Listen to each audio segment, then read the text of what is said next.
C'est quoi les astuces que tu pourrais nous donner? L'idée de ce podcast, c'est de partager un maximum de valeur.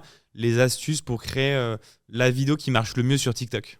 Ouais, il y a pas mal de choses.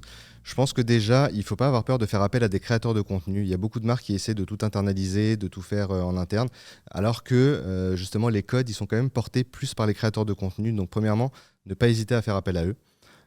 Deuxièmement, c'est vraiment, vu qu'on s'adresse à une cible qui est quand même jeune, donc il y a de la Gen Z, mais pas que, c'est capter dans les 2 ou 3 premières secondes, vraiment avoir une accroche hyper forte. Ça, c'est essentiel pour pouvoir, que ce soit en organique ou en paid, faire émerger son contenu. Ça, c'est le scroll stopper, on peut appeler ça comme ça. C'est quoi? C'est la première seconde ou les 2-3 premières secondes. Ouais. Donc un scroll stopper, c'est les 2-3 premières secondes.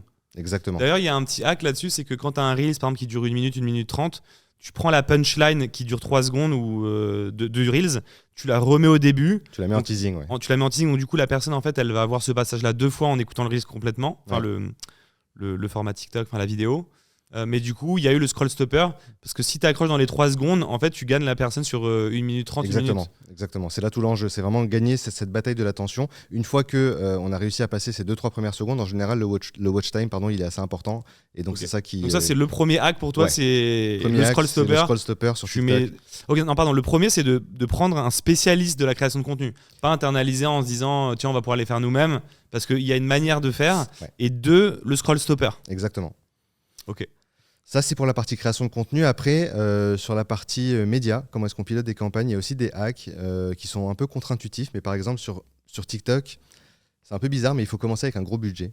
Et ça, c'est pas évident à entendre. Mais si tu veux, comme TikTok travaille vraiment avec une data un peu fermée, il faut la construire au début. Et donc, c'est important d'aller avec un budget assez important dès le départ, plutôt que de faire l'approche qu'on avait l'habitude historiquement sur Meta ou Google, de commencer avec des petits budgets et de monter progressivement.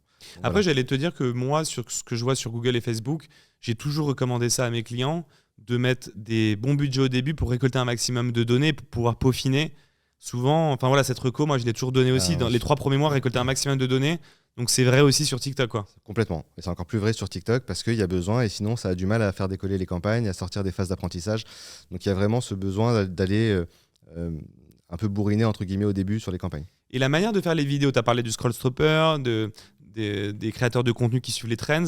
Est-ce qu'il y a d'autres manières dans la réalisation? Il y a des codes. Tu vois, à un moment donné, on voyait dans le prêt-à-porter des gens qui claquaient des doigts et ça changeait de tenue ou ce genre de choses.